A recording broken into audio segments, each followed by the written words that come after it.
มันแต่เข้าลมหลังนี้ถึงแล้วทุกคนเลย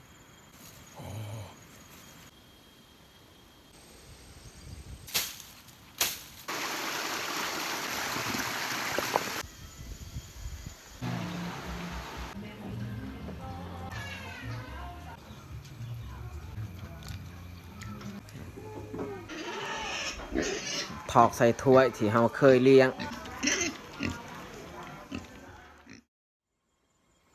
เอาเนาะสบายดีเนาะสบายดีพี่เพื่อนเบิดสู่คู่สู่คน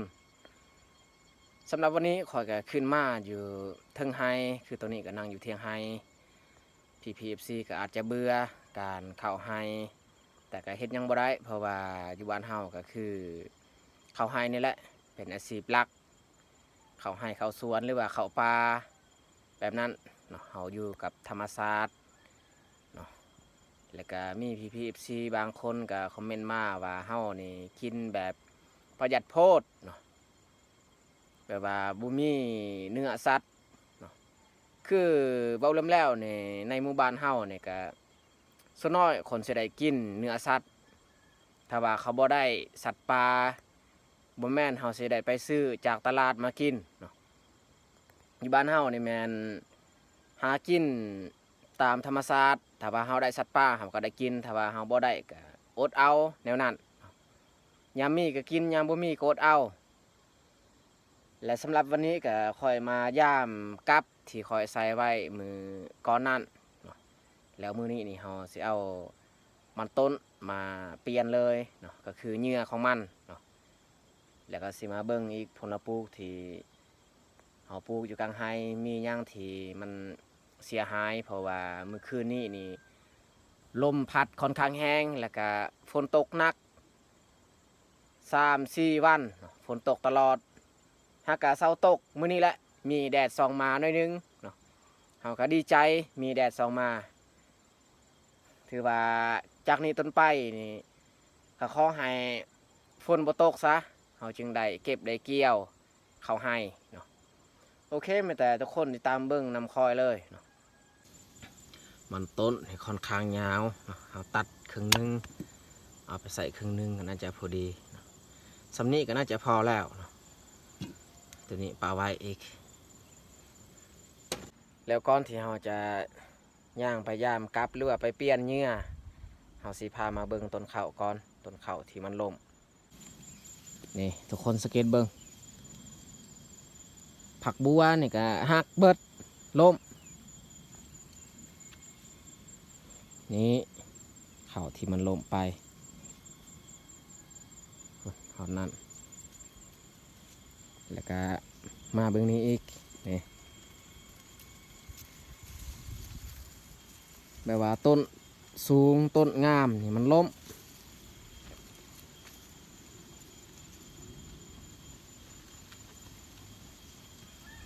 เขาอันนี้ยังบ่ทันสุกแต่ว่าล้มไปก่อนบอนนี่บอนที่เฮาปลูกพักเขานี่งามขนาดแล้วก็อยู่เทิงอีกมีบอนหนึ่งที่เฮาเห็นมันล้ม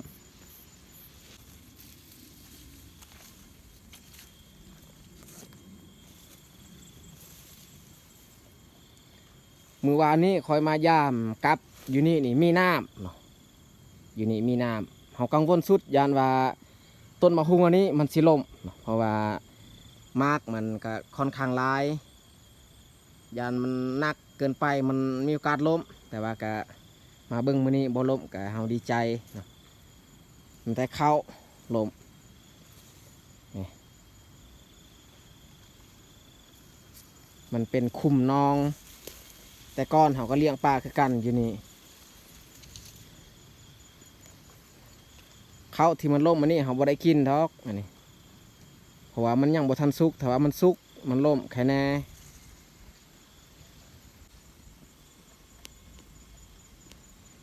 บอนที่เขาสูงล่มแน่นอนปีก้ายก็ล่มปีก้ายนี่ล่มอยู่นี้แล้วก็บริเวณนี้ล่มเลยแต่ว่าปีนี้แค่แน่บริเวณนี้บ่ล่ม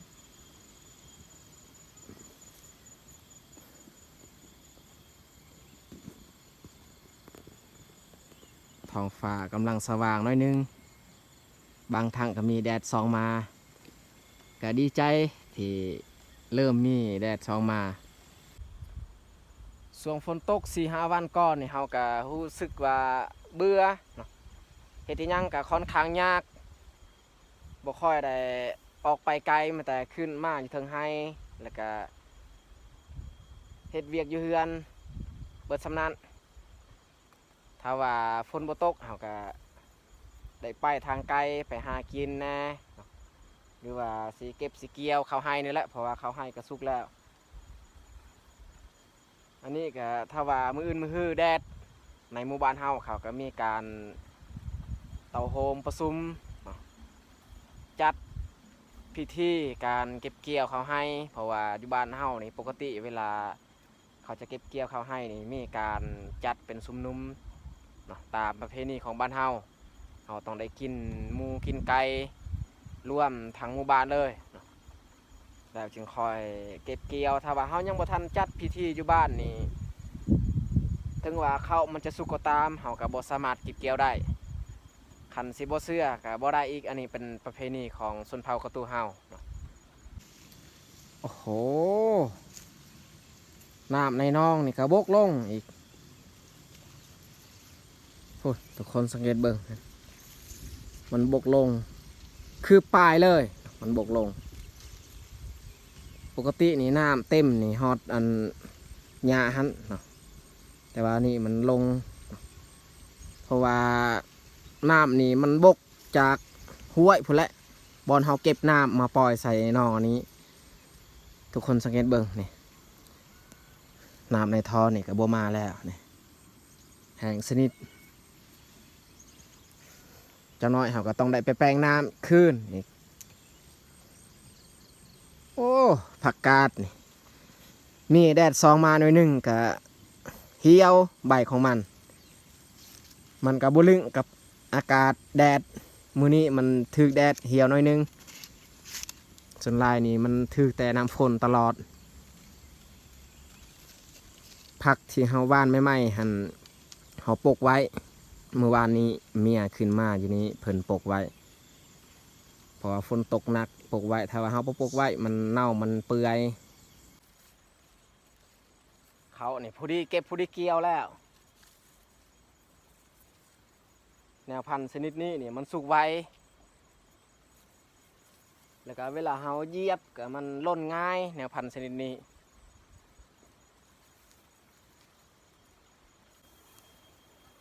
ออกมาเปลี่ยนเหงื่อเบื้องนี้ก่อนแล้วจึงคอยขึ้นเทิงเพราะว่าเมื่อเฮาเปลี่ยนสุดเฮาก็สิย่างไปสายหัวอีกสายน้ำ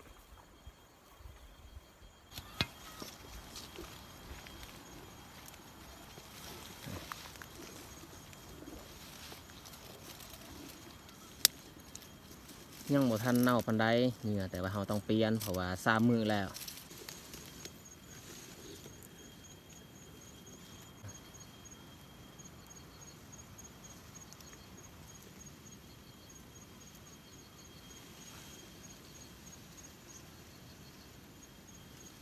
เหงื่อตัวเก่าอันนี้เฮาจะบ่ปะไกล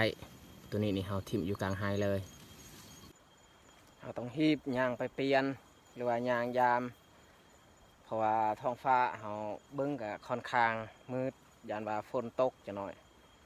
มันยากอีกเฮาก็บ่ได้เอาแพรยางมากับหลังนี้ที่มันทึกส่วนเฮายามมือก่อนนั้น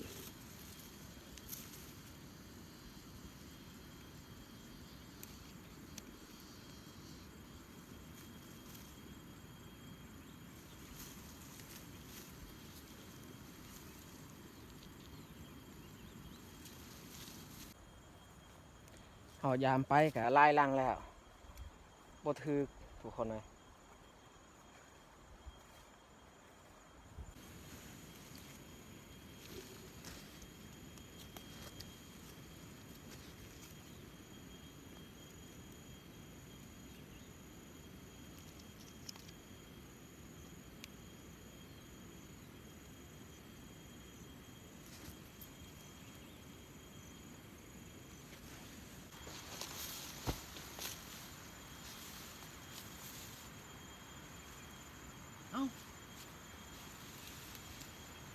หลังนี้ถึงแล้วทุกคนเลย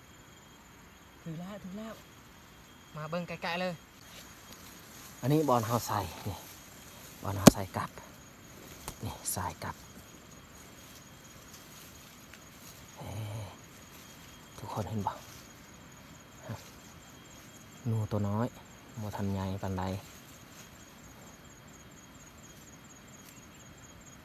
แต่เฮาสิแกะออกเลย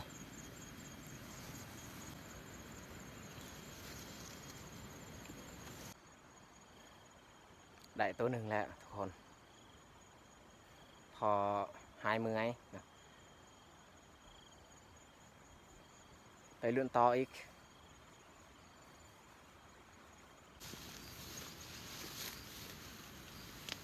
เอ้าหลังนี้นี่เนื้อหาย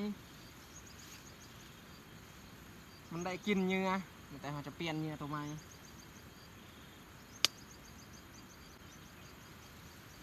เนื้อหายแบบนี้นี่สงสัยหนูตัวน้อยตัวแมนหนูใหญ่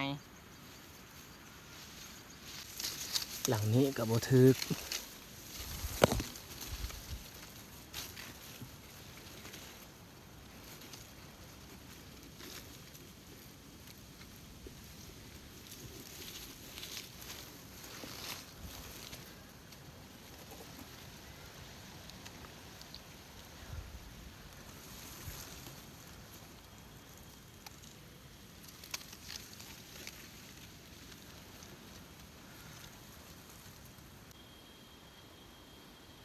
ฝนเสาตกนี่ลมพัดอีก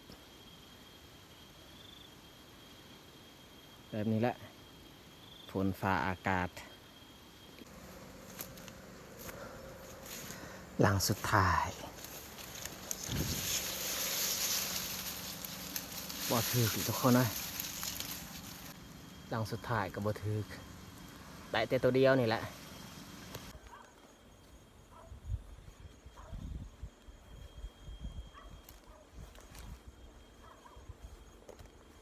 เบื้องนี้นี่เฮาปลูกมันต้นกับบ่ค่อยงามปีก่อนเฮาก็ปลูกข้าวมันบ่งามบอนที่สูงๆอันนี้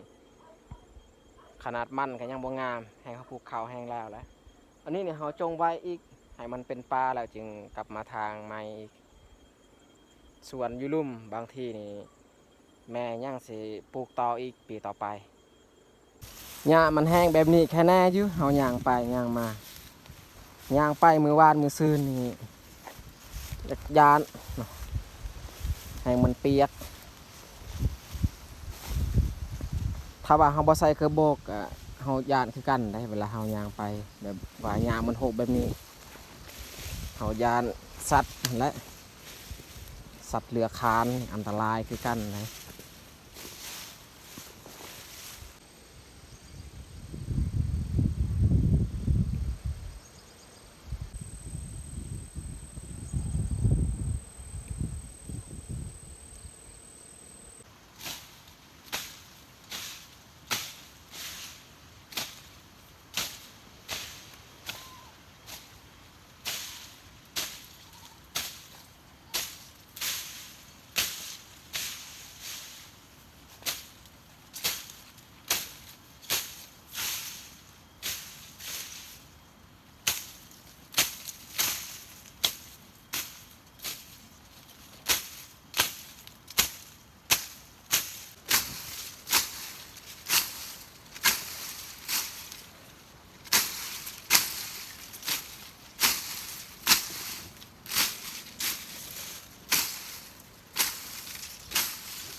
นะ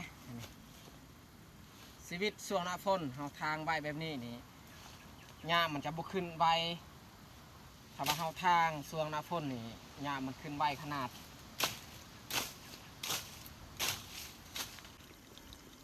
หอดนี้เฮาใส่ท่อจากนี้ไปเฮาระบายสงสัยมันตันอยู่เทิงแหละบ่อนเฮาเก็บน้ำวันนี้เหือแตก เฮาทางเส้นทางที่เฮาย่างไปเข้าอัน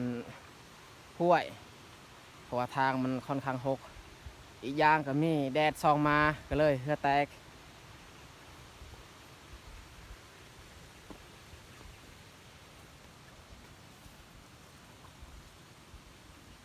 อันนี้ก็ส่วนมันปีกายปีกรแต่ว่าควายมันเข้ามากินแล้วควายหรือว่างัวมันเข้ามากิน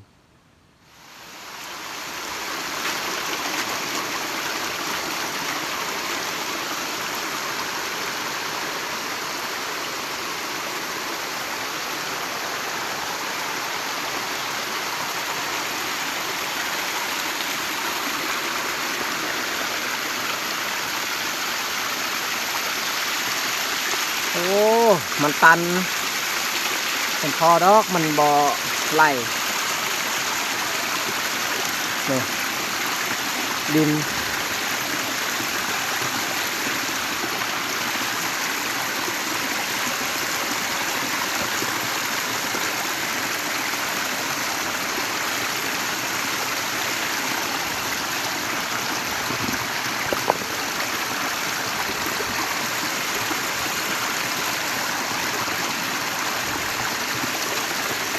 กระตาที่เฮาใส่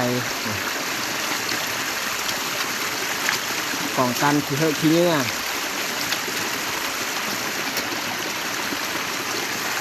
แล้วอันนี้อีกกระตุกเนาะเฮาสุบใส่ท่อเลย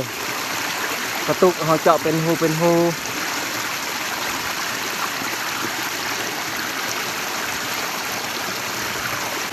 เฮาเคลียร์ออกเบิดอันนั้นขี้ดินที่มัน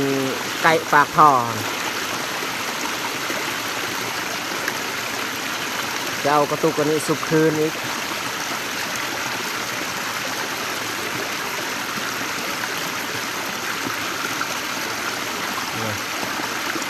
แบบนี้เอาตัวนี้ใส่คืน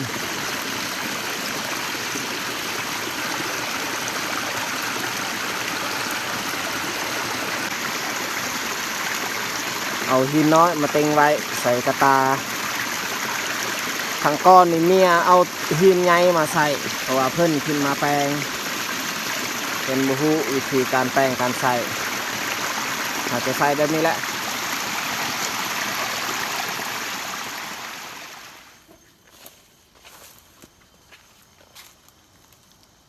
อันนี้ควายแล้วมาอยู่นี่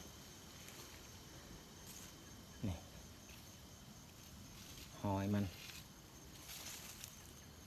โอ้บริเวณนี้ถ้าว่าเราใส่กับดักก็มีโอกาสเราได้นู่นบางที่นี่มื้อต่อไปเราสิมาใส่กับดักอยู่นี่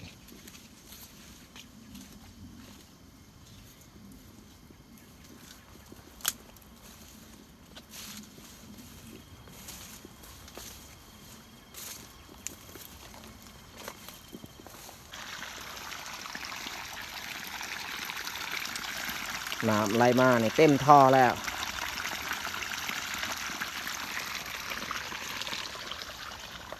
ย่อมคือกันได้นองที่เราเก็บน้ำหันมันบ่ฮู้จักเต็มเลยขนาดว่าเราปล่อยไว้เป็นปี2 ปีถ้าว่าน้ำจากนี้บกมันก็บกลงมันบ่ได้ขังเลยเดี๋ยวหันน้ำก็ไหลแล้ว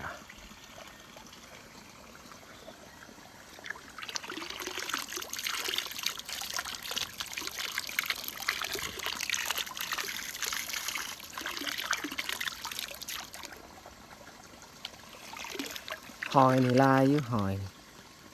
นี่มีแต่หอยเบิดเขาก็ยังบ่ทันได้มีเวลาขึ้นมาเก็บมากินก็เนื่องจากว่าฝนตกตลอดนี่แหละลมพัดแบบนี้แหละเห็ดให้เขาล่มถ้าว่าช่วงฝนตกพวงเขามันเปียกมันหนักมันล่มง่ายแต่ถ้าว่าช่วงฝนบ่ตกมันลมพัดแบบนี้ก็แค่แน่เนาะมันบ่ล่มเพราะว่ามันบ่หนักปานใด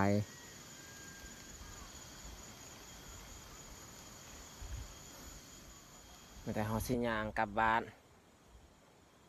บ่ฮู้ว่าเฮาสิเฮ็ดแบบใดกินหนูตัวหนึงหั่นแต่ให้พ่อแม่เฮ็ดอาหารการกินพ่อแม่ก็ว่าโอ้บ่ได้กินเนื้อสัตว์แล้วกินแต่แจวกินแต่ผักก็ยอมคือกันคันสิไปตลาดก็มันใกล้จากบ้านไปหาเมืองนี่บ่ไหวช่วงนี้เฮาก็บ่ได้ลงเมืองบ่ได้ซื้อเครื่องซื้อของถ้าว่าเฮาเก็บเกี่ยวเขาให้แล้วนี่เฮามีโอกาสได้ลงเมืองบางทีเฮาก็สิโทรหาน้องชายมาเกี่ยวเขานำกันถ้าว่าเฮากับอันเมียเกี่ยว2คนนี่บ่ไหวคือกันได้ถึงว่ามันน้อยก็ตามเฮาก็บ่ไหวเพราะว่าพ่อกับแม่ก็เฒ่าแล้วสิให้เขาเจ้าเฮ็ดเวียกหนักก็บ่ได้อีกช่วงนี้นี่เฮาเป็นผู้ดูแลเบิ่งแยงพ่อแม่ส่วนเฮายังน้อยนี่พ่อแม่เบิ่งเฮา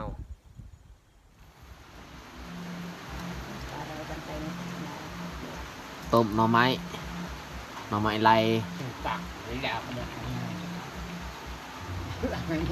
เขาได้จำกับแจว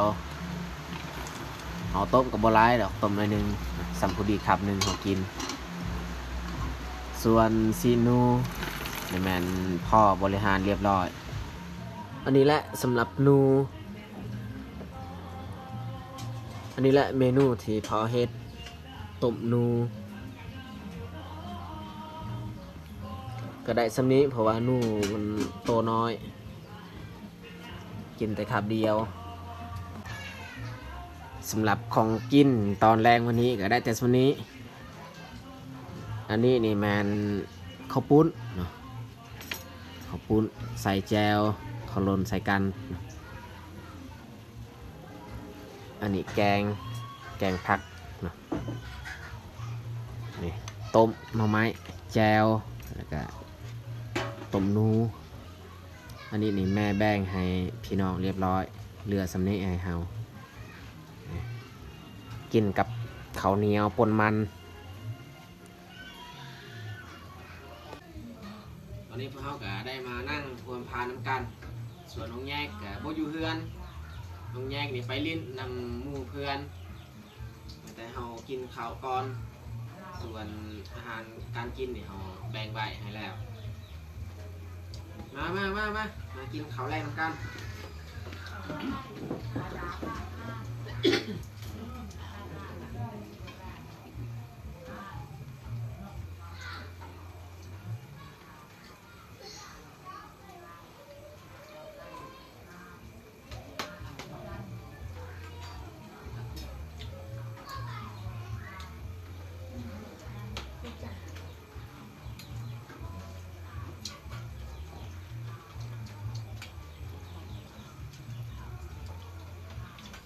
รุ่นแหละมาได้กิน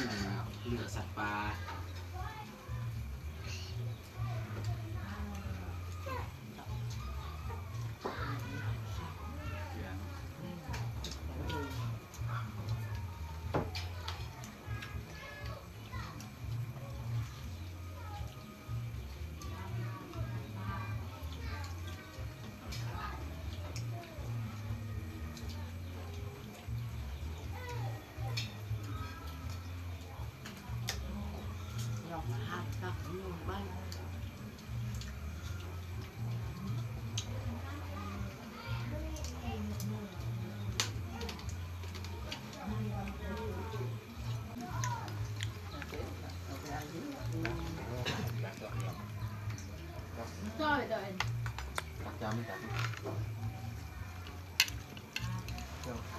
มันนอกไปเลยไม่ได้ตัวเพียเลยมันหนังดิ่งซ้มีกับไอ้ปาก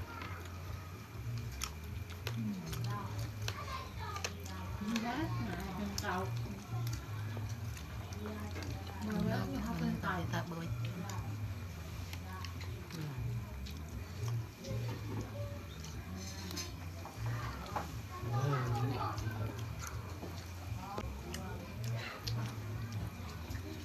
ตาย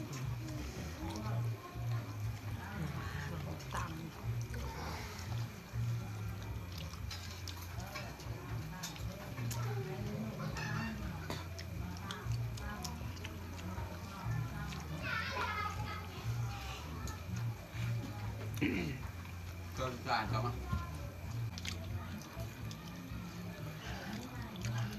ไม่หยาบไม่หยิบค่ะไม่ไหนอย่างไรครับ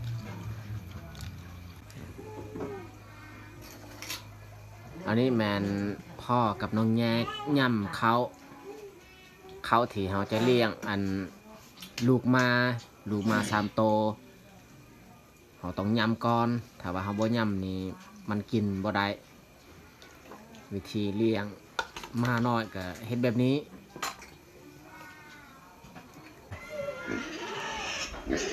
ถอกใส่ถ้วยที่เราเคยเลี้ยง อ๋อแล้วเดี๋ยวดูหมอน ใส่แหละตัวหนึ่งบ่เห็นมา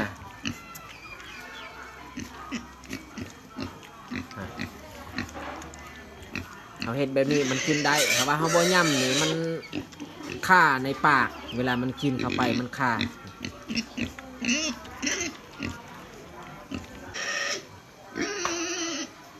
ตัวหมูก็อยากกินข้าวมันเห็นเฮาลงเลี้ยงมาเท่าใดมันก็ฮ้องตลอดแต่เขาก็เลี้ยงตลอดคือกัน มันชินเคยเลยหมูตัวนี้เขาเลี้ยงไก่เลี้ยงมามันก็ฮ้องตลอดมันคอบูฮูจักอีม